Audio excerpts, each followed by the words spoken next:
Hello and welcome to a new video. Welcome to my YouTube channel. Today we are going to talk about a new project that I've been working on, and it's welding and fabricating arm railing for my home. My garden is about a meter lower, and for that I have a nice staircase built, but I now also need an arm railing, and so that's what I'm gonna fabricate in this video. It's part 1 of 2. I hope you enjoy it. Thank you for watching.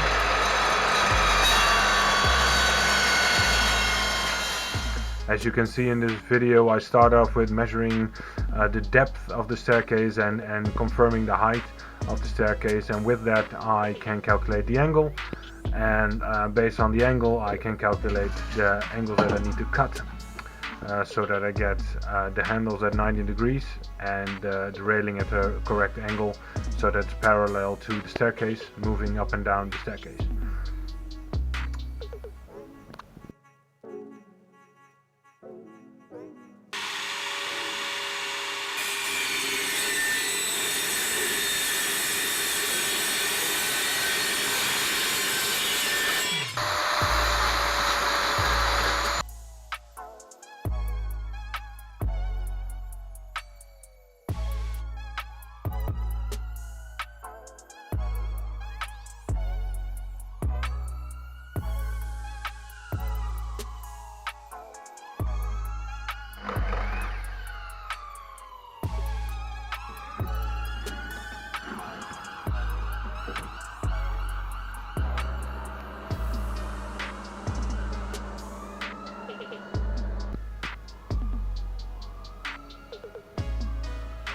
After I have all the dimensions, I can start cutting the material and clean all the surfaces.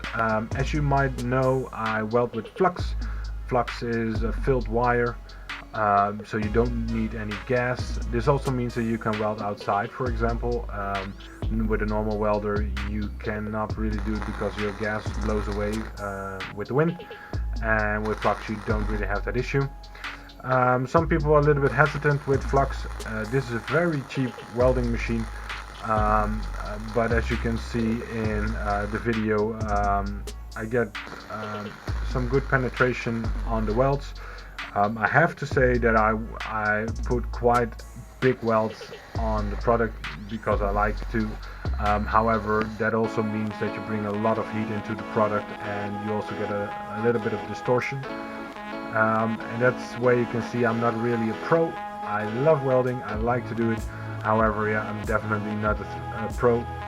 So my welds are too big and I put too much heat in them, and my welder is also not sophisticated enough to adjust it very precisely. However, it's fun and I get the job done, and it looks kind of cool. And with flux welding, some welds are perfect. Especially when you get rid of the slag that's on top of it, and when you get all the splash away.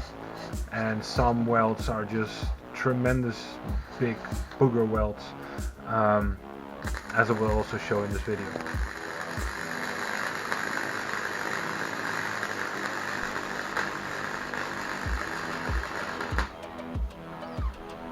Something to take note of when you see me welding is that you can see a lot of smoke coming off the welder, and welding makes a lot of gas and smoke that is not too nice to breathe. So ensure that you have good ventilation. In one of my next videos I will show that even though I work with my door open, the ceiling of my workspace was completely filled with smoke. So I don't have any window that I can open up. The only thing that I can do is open up the door, and I work always with the door open, but even then there still is a big blanket of smoke hanging in the ceiling of my workshop.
First of all, I make the railings, and then I make the standoffs that are mounted into the wall.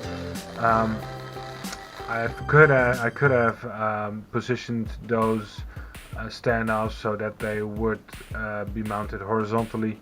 However, I just mounted them at a 90-degree angle to the to the handrail, and so that the mounting surfaces would be at an angle. Um, During this time, I also bought some new tools, and one of the tools I bought is a finger sander or a power grinder. It's a very small, narrow sanding blade, basically on an extended reach. That's why they call it a finger, and that helps me to remove splash in difficult to reach areas where I cannot get with a grinder, for example. I only tested it a little bit on the inside of the mounting plate, and it works fine, and it's just what I needed, so that's nice. If you are wondering about the saw that I use, by the way, it's the same saw as Project Binky uses to build their Mini Cooper, so it's a good saw. You can check them out as well. It's one of my favorite channels, but it's a Rage 3. And the blade that's on there can saw basically anything. It can saw steel, stainless steel, aluminium, plastic, wood, whatever you need. So it's one machine that does everything, and it works fine. I have it now for a year, and I do a lot of woodwork with it and a lot of steel with it, and it's fine. So yeah. I will try to make a review on that machine as well in the near future, and yeah, you can see it in action in this video. Yeah, so leave a comment if you want more information on that.